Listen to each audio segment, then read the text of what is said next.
So tonight is all going to be about how to prepare for painting live outside. It's all about spring. Spring's here. I wish my voice was another cup of tea. So when you're painting outside, especially if it's something like a seascape, which we're going to be doing this evening, it's all about preparation. It's about knowing what to do. I've got a lot of years experience in painting live, and seascapes being one of my favourite subjects.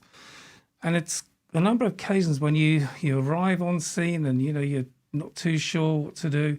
We can eliminate all of that this evening. I'm going to give you a complete track of the way I work when I'm working outside on plein air. It doesn't matter if it's a seascape or if it's a forest scene. Let's have a quick slurp. It's all fundamentally exactly the same principle. Preparation, I think, starts in a studio. And if you can imagine this, if you're in a forest, the trees generally stand still. But in a seascape, the sea's constantly moving. So how do you paint that? This technique will give you a really good grounding in how to paint and where I come from, which is all about sort of getting it, making it a bit easy. So here we have a piece of paper and we've got a canvas that we're ready here. We will be doing an imprimatur in the second half. But initially I want to show you, because I want you to imagine you're actually on a beach. So how does all this work? The sea is moving. If you get your paints out and try and paint that, it's going to be really confusing. Charcoal is really, really quick. So this, I want you to imagine as canvas. It's going to be our painting. So if we have a canvas which is thin, then I will make this just draw some guidelines on here first, so that we know the shape of our canvas. And initially, I'm just going to decide on where the horizon's going to be. So I'm going to mark off approximately halfway, which we don't want it to be. I'm going to come up to a quarter and I'm going to come down halfway again. So this, generally speaking, is the golden section, the 3 parts to 5, the golden ratio. We're giving ourselves more in the bottom because that's where we want the sea to be. Clearly, the sky is secondary. And initially, I just want to lay out some plans. And there's 2 or 3 different ways of doing this. If you are looking at the sea, then obviously you've got something to guide you. So just sit down and relax. Decide where the horizon is. Come next into just see the big shapes. Try not to put anything in the middle. So I would come up, for example, with something here, come down, make that, it could be a signature wave. It could be our wave, which is what the painting's mostly all about. Let's break this in. Now, generally speaking, a wave is going to have, it's an upside, well, it's a kind of smile. And if you put 2 smiles together, you get a very simple wave. And this is pretty much what we're going to be doing. So let's come in now from here. Let's bring this down. This here is going to be our foreground wave. Background stuff might be a little something in the background, but probably not too much. And I want to build this in now. So coming down with another crest coming up. And just put a pattern in just to see how this would work. Now, what you're looking for, obviously, is if you're looking out at sea, you're looking for these big shapes that come in. Don't go to detail at all. Just see if you can focus on those big shapes as they roll into you. Here we go. And putting that down. Now, don't worry about the sky yet. Let's just look on how to focus on some of these. Let's say we've got a bit of a crashy wave here. This comes down, and all we want to do is to start putting in some of these light and dark shapes. Now, Charcoal is extremely quick at getting the light and darks in place. A little messy, but that's its fun. You can use the finger to actually get this massed in. And we can go quite quickly into this.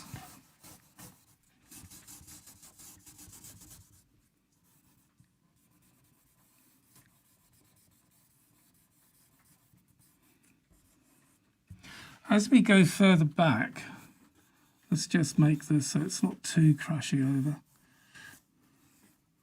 Don't want to make it into a big mountain. In the distance, as we go further back, these shapes will become smaller and smaller and smaller the further you go back.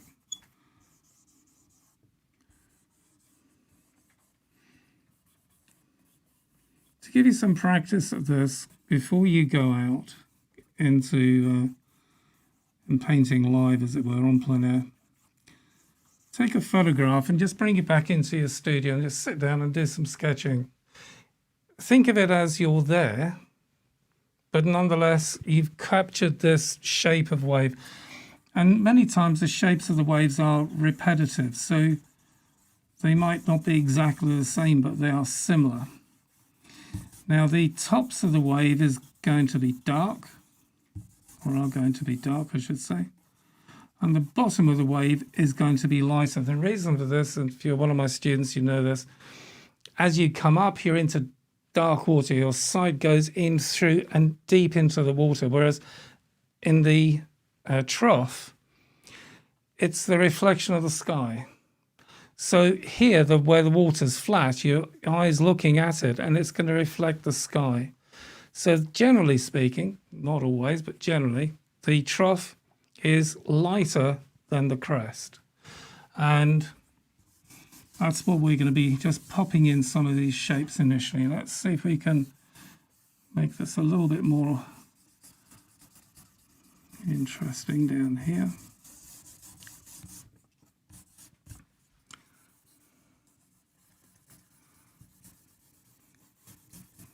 So again, we've got a deep water, the crest is coming up, the sea's rising. And then as it comes down, it gets lighter. So we don't press so hard on the charcoal. If we're using pencil for this, it would take much, much longer to do.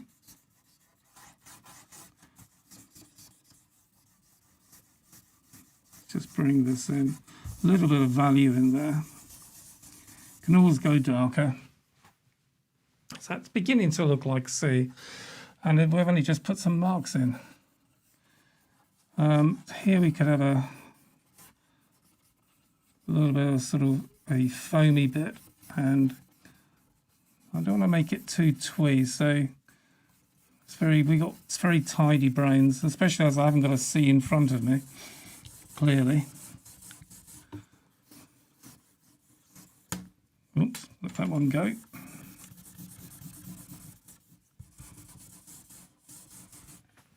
The object really here is to, if you're looking at the sea, then it's just a question of spending a bit of time sitting there, just looking at it and observing. Remember, there's looking and there's really seeing. So if you really look and see what the waves are doing, you'll get there. I'll bring this down. And maybe it could come up a little bit here. I don't know. This area is a bit too repetitive. Again, we've got very tidy brains. It looks a little bit twee, so I can take that down a little bit. Now, these big waves are waves which come up. But for every wave which comes up like this, a big wave, there's lots of little waves dancing around. So within here,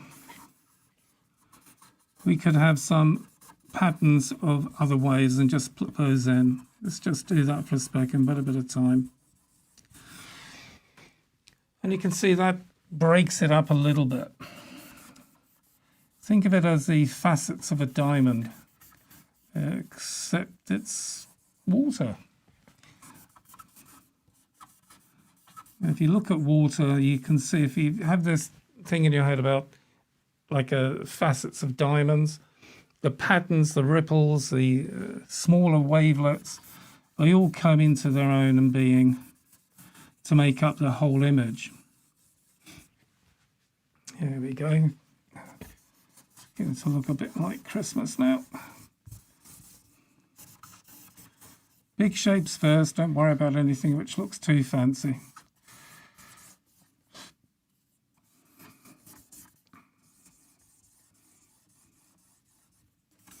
Increase on this dark as it comes down a bit. It needs to be a balance, not all. There needs to be a light mass and a small thin line. Like this is too thin, so we can make this a little bit darker. This is obviously a large wave focus. There, right in the foreground area. Have you noticed we've got a figure of X, and that's very, very typical of our brains. If we're doing something from imagination, you're going to want to put like a picket line fence in 3 clouds all in a row, and we got this, so we'll disperse this in a second. Let's just work on this and make that so that it doesn't do what we've just made it do. And we've got obviously putty rubber just here to assist. Now, beauty of putty rubber is, as you know, everything pretty much you can do, you can undo. That's a bit better. Prefer that. It's very easy to make the waves all in one direction as well. This is what I mean by tidy brains. Okay.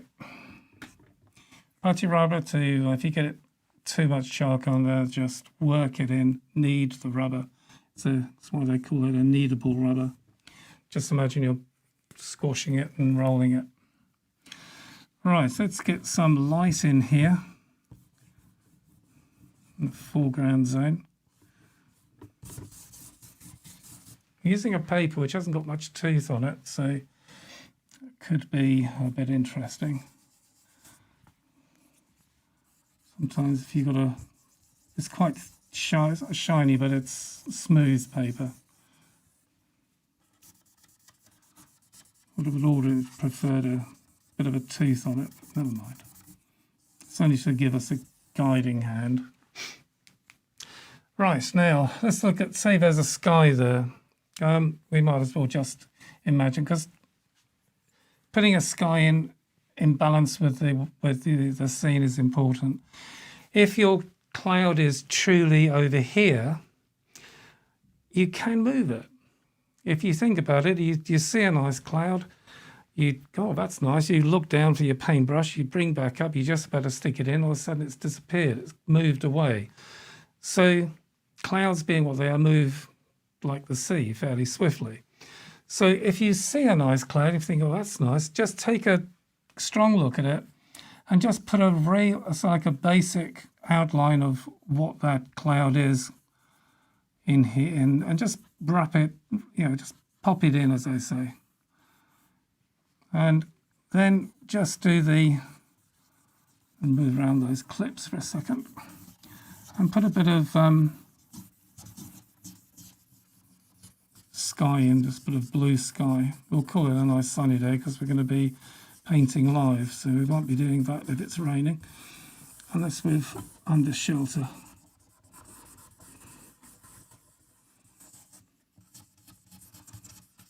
Which I'm looking forward to some nice blue skies.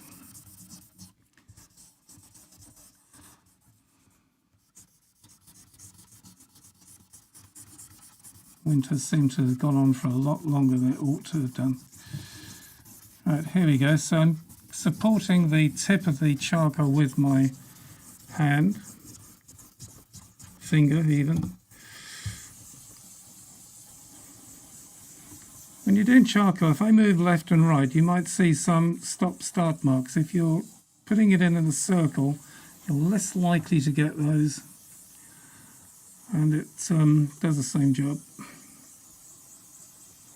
Okay.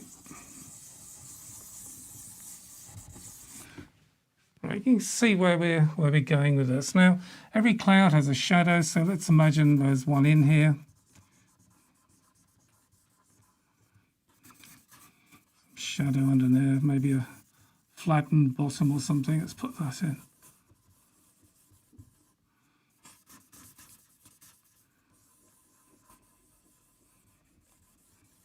Doesn't have to look awfully, but it's nice to just have something which gives you a bearing.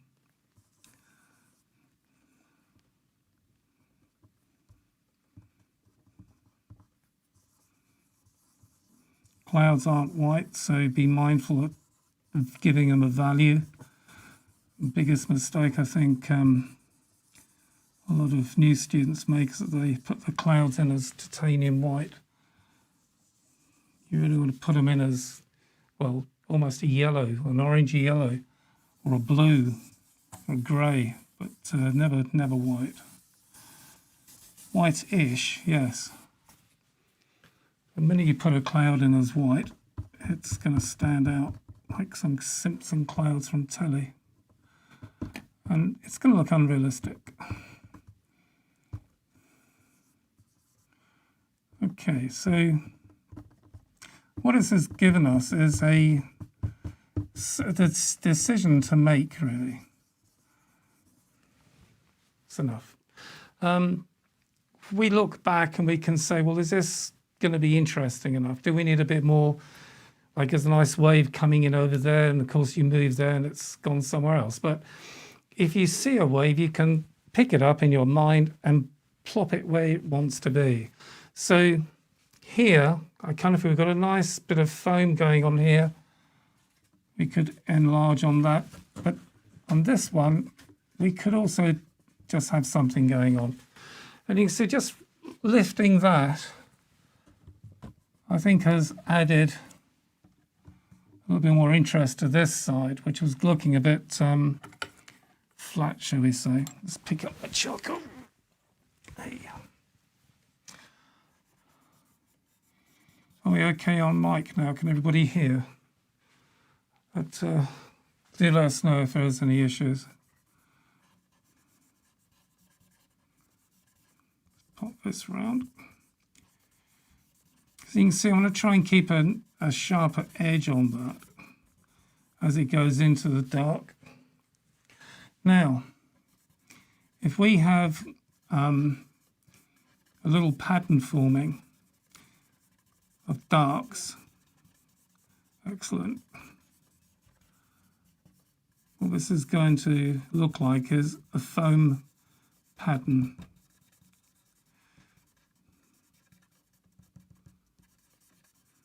Dark is, I can imagine the foam around your coffee in the mornings, for example. Just complicates the scene a little bit. And we can add a bit of this as we go. Now, at this stage, I'll be mindful of not spending too much time on this, but spend enough so that you are familiar with the scene, you're happy with it, and it's good to go. You're going to have a painting done, so you don't want it to be too uninteresting. You want a bit of action in there, maybe a little bit of a feature, something which is going to connect the scene. So, okay, now let's just make this a little dark, and again we can add some patches in to make this look a bit more than it is. And if a wave comes in this way, then you drag that down in this direction of the wave.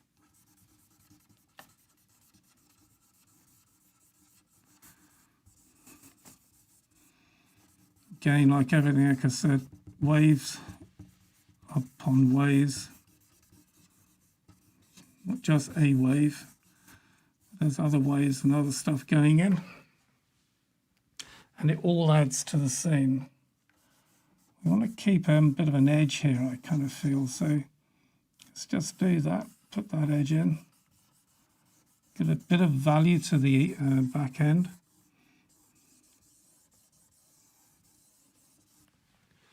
Yeah, so that's just drawn it into focus. Now, whether we put something in the background, my seascapes and landscapes are all pretty much without any human within them. I think that's because of that. I like the viewer to put themselves in the paintings. I don't need to put someone else in there already. This is personal to me, but there's a lot of people, obviously, lots of very successful artists who put seagulls in and things like this, but I tend not to. Very personal to me. It's not, I'm not saying it's the way to do or go. It's just all about, it's what I do. Now, to make this just a little bit more visual, just in here, I'm going to just use the putty rubber to lift some foam patterns in.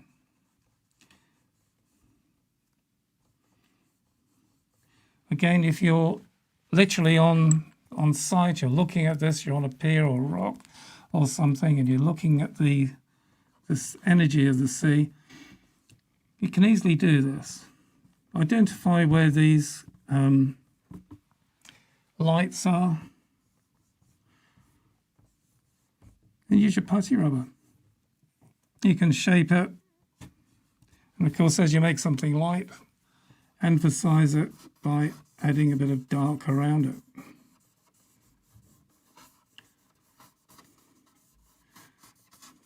I've always thought of ways to try and describe how to put these marks in. It's almost like the charcoal's had a little bit too much to drink. It's a bit, not quite sure where up is. It dances around the place. Try not to be too, dictate too much where it goes. Obviously, if you can see it, different story, but again, we tend to be too engrossed in detail and not enough in passion of the moment, the action, big shapes. You can see how that just brings the foreground into play a little bit. And again, we can put some more shapes in here. Think of it, remember I said to you about facets of diamonds? Well, this is where those little facets will be seen. You'll be able to put them in little shapes. You want to dance that through. Let's put a bit of finger on that. Here we go.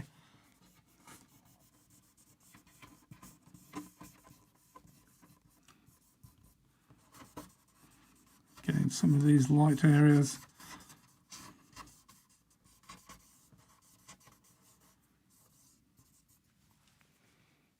Good. So you can see we've got some nice patterns of foam coming up. And this is brown, it's just charcoal. But the important part is we can see our painting taking shape. And we can make some little observations and changes. We can enforce the horizon a little bit. It doesn't have to be flat, but don't make it so the sea pours out the side of the painting. Try and make it level. Level and flat aren't necessarily the same. So, and in this distance area, don't put. I put one in, so don't do that. That's crazy.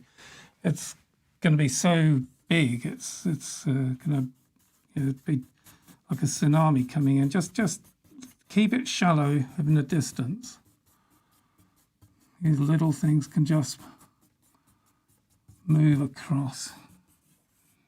And in our painting, we'll try and connect some of those up into believable patterns.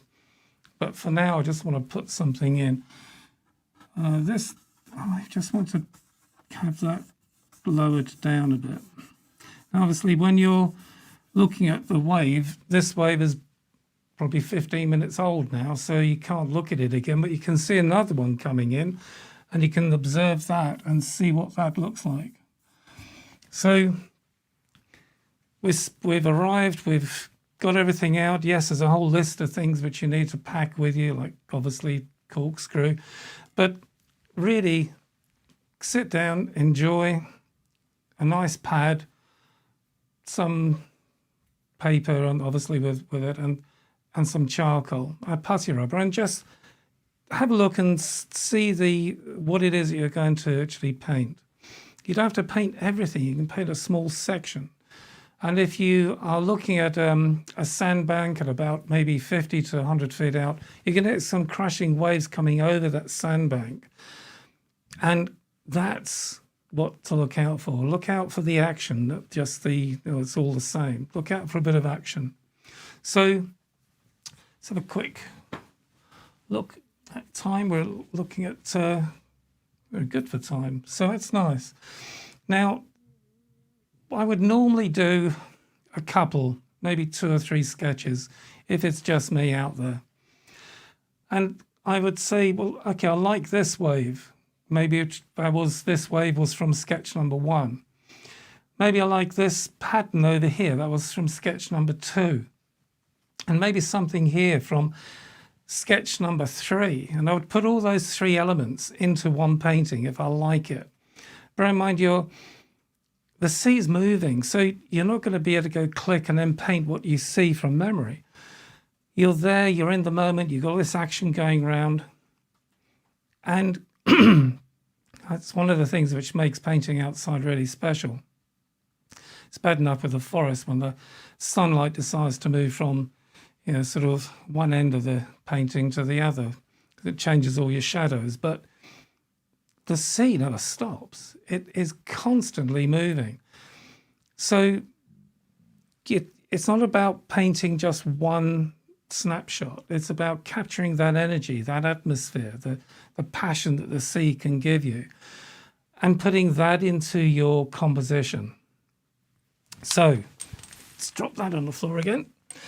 Let's say that we've done our sketches and we are now in a position where we want to go to paint.